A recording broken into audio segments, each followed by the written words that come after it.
L'obsession récente des médias à condamner Canon. C'est à propos de Canon. Tout ce que je sais, c'est que C'est à propos Ouais. de Canon à tous les niveaux. Ainsi que la Chambre des représentants qui, elle, a voté pour condamner Canon peut réellement être connectée à l'ordi portable d'Hunter Biden. Je sais que cela peut sembler complètement absurde, mais de nouveaux rapports indiquent que ce qu'il contient va bien au-delà d'un système d'argent contre plan d'influence. C'est-à-dire que plusieurs rapports déclarent maintenant qu'il s'y trouve plusieurs visuels ardos avec des petits ou non majeurs, incluant des photos avec la même fille qui se trouve être un membre de sa propre famille. C'est écœurant, c'est étrange, et malheureusement, nous devons décortiquer cela. Je suis Ben Swan, et voici Truth in Media.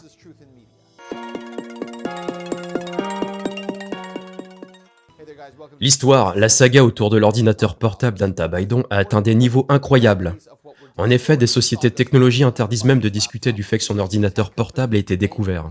Certains des documents qui s'y trouvent, ainsi que des courriels indiquant un système argent contre influence qui a été élaboré par Hunter Biden et ses partenaires dans le scandale Burisma, en Ukraine, mais pas seulement là-bas, mais aussi dans les relations avec la Chine. Et maintenant, il y a 2 courriels sur une magouille au Kazakhstan et de l'argent qui a été donné à Hunter Biden par la femme du maire de Moscou. Tout cela est connecté grâce à cet ordinateur qui a été trouvé dans un magasin vendant les ordinateurs Mac de Delaware. Et apparemment, cet ordi est tombé entre les mains de Rudy Giuliani, qui a ensuite partagé ce qu'il contenait avec le New York Post. Il est important de noter que tout ce qui a été dit jusqu'à présent au sujet de cet ordi n'a pas été réfuté, même si les médias continuent de dire « Oh, tout cela est démenti. Oh, c'est un canular russe. » Ce n'est pas le cas. Pas un seul email, pas une seule information provenant de cet ordinateur portable n'était démenti jusqu'à présent. En fait, rien à ce sujet n'a été démenti jusqu'à présent par la campagne Biden.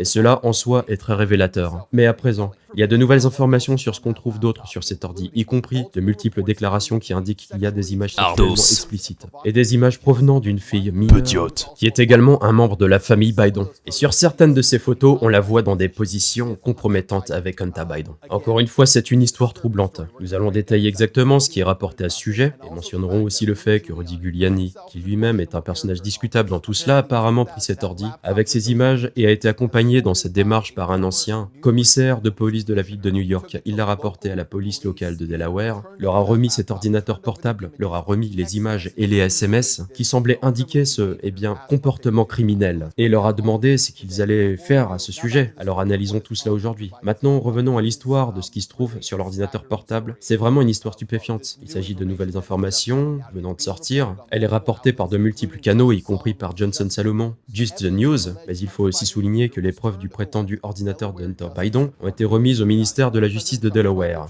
Rudy Giuliani, l'un des avocats privés du président Trump, a fait part à la police du Delaware de ses inquiétudes quant au fait que des documents sur un ordinateur portable prétendument lié à Hunter Biden contenaient des preuves d'une possible mise en danger d'enfants.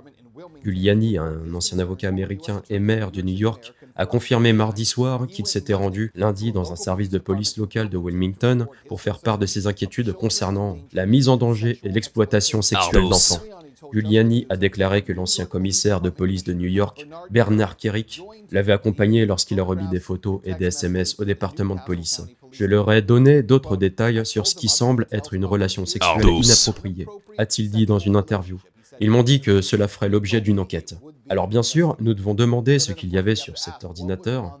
L'autre soir, Giuliani a accordé une interview à Newmax TV dans laquelle il a expliqué certains de ces détails. Voici un extrait. Elle a dit à mon thérapeute que j'étais sexuellement incorrect, c'est-à-dire avec une fille de 14 ans non identifiée. Quand elle dit que j'ai parlé nu sur FaceTime avec la fille de 14 ans non identifiée, et la raison pour laquelle je ne peux pas la laisser venir me voir, c'est parce que je me promène nu en fumant du crack en parlant aux filles sur FaceTime. Lorsqu'elle a été interrogée, elle a dit que la jeune fille de 14 ans, dont le nom n'a pas été mentionné, n'avait jamais dit une chose pareille. Mais le fait est que j'ai provoqué un environnement très dangereux pour les enfants. De nombreuses photos de jeunes filles mineures confirment cette affirmation. Ok, monsieur le maire, c'est de la dynamite. J'ai vu. Je l'ai remis à la... Vous l'avez remis à la police d'État du Delaware, c'est ça? Oui, hier, Bernie Carrick et moi l'avons remis à la police de l'État de Delaware parce que cela nous met très mal à l'aise. Donc nous sommes très mal à l'aise avec le fait que ces filles mineures n'étaient pas protégées Encore une fois, Giuliani dit avoir remis cet ordinateur portable parce qu'il contenait des photos et des SMS inappropriés qui semblaient impliquer une mineure. Cette mineure, que Giuliani d'ailleurs n'a pas nommée ni identifiée, serait, selon certains médias, une partenaire d'Hunter Biden, elle-même une membre de la famille de Biden. Dans l'un des textes, Hunter Biden dit à sa belle-sœur, également sa maîtresse, qu'il parlait, nu et fumant du crack, sur FaceTime à une jeune fille de 14 ans. Elle a dit à mon thérapeute que j'étais sexuellement incorrect. Giuliani rajoute, cela concerne une jeune fille de 14 ans non nommée, et précise que cela est étayé par de nombreuses photos de jeunes filles mineures. Maintenant, ce qui est encore plus surprenant dans cette histoire, c'est que le FBI était en possession de cet ordi depuis 2019.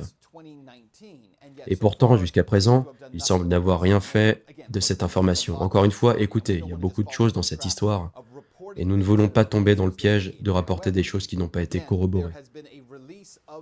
Cependant, comme vous pouvez le voir ici, il y a une publication de ces SMS sur le disque dur lui-même.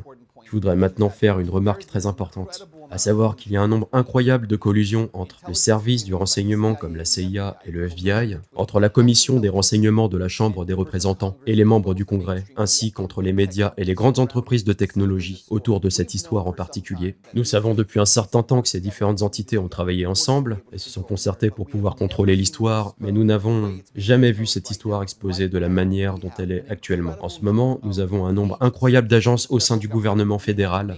Nous avons des sociétés de médias et des technologies de premier plan, comme Facebook, YouTube, Twitter, et des politiciens qui travaillent tous ensemble pour contrôler une histoire et pour la cacher. Bon, l'histoire d'Hunter Biden, si on enlève ses dernières révélations, est en soi une histoire d'argent contre influence.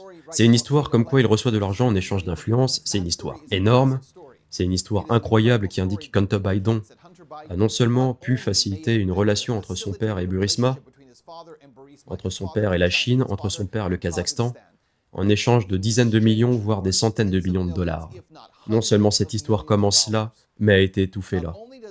Mais entre-temps, nous voyons aussi maintenant ces nouveaux éléments de l'histoire qui indiquent, nous ne savons pas, je veux dire clairement, nous ne savons pas, voilà, mais ils indiquent qu'il y avait peut-être des filles mineures dans des situations sexuellement compromettantes sur l'ordinateur portable d'Hunter Biden. Alors la question devient, si c'est le cas, est-ce que cela explique aussi pourquoi, dernièrement, il y a eu une incroyable poussée des médias pour détruire cette théorie de conspiration canon? Ces fous de théoriciens de la conspiration qui croient qu'il y a des cabales de prédateurs d'enfants dans les hauts niveaux du gouvernement et des médias. Nous savons maintenant que cette question a été soulevée par Savannah Guthrie l'autre soir lors de l'interview de Donald Trump. Voici ce qu'elle a demandé au président à ce sujet, avec insistance. Maintenant, canon, c'est cette théorie que les démocrates constituent un réseau pédophile satanique et que vous êtes le sauveur, vous êtes opposant à cela. Maintenant, pouvez-vous affirmer une fois pour toutes que c'est complètement faux? Je ne sais rien de canon. Que vous désavouez Canon dans sa totalité? Je viens de vous le dire, je sais très peu de choses. Vous me l'avez dit, mais ce que vous me dites ne signifie pas nécessairement que ce sont des faits. Je déteste le dire, que je n'en sais rien. Je sais qu'ils sont très opposés à la pédophilie. Ils le combattent très fort, mais je n'en sais rien. Il croit que c'est une secte satanique dirigée par l'État profond.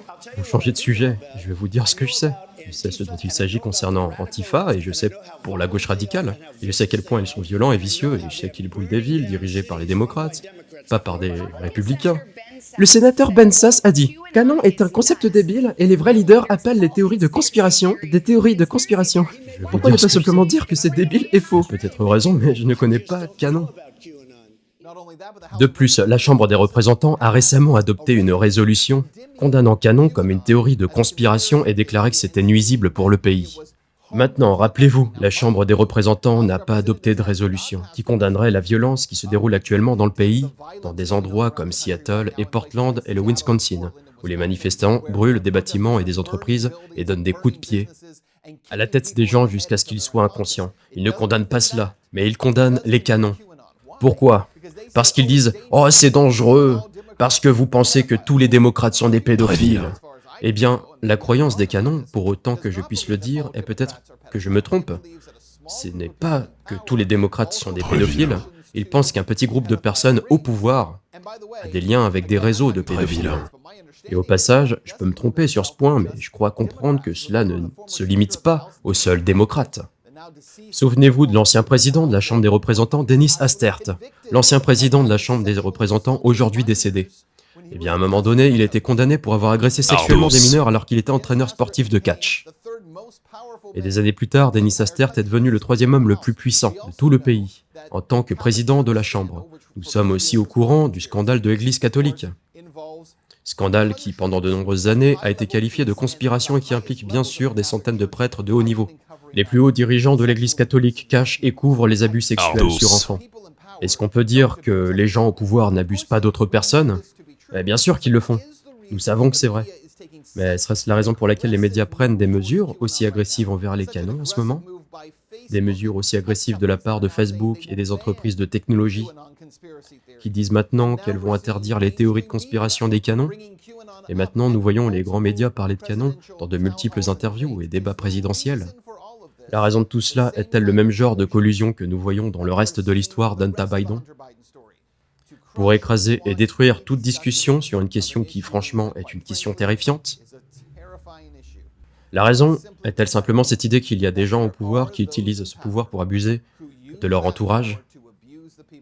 Et que dans de nombreux cas, ceux qui sont abusés sont des enfants mineurs ? Idiote.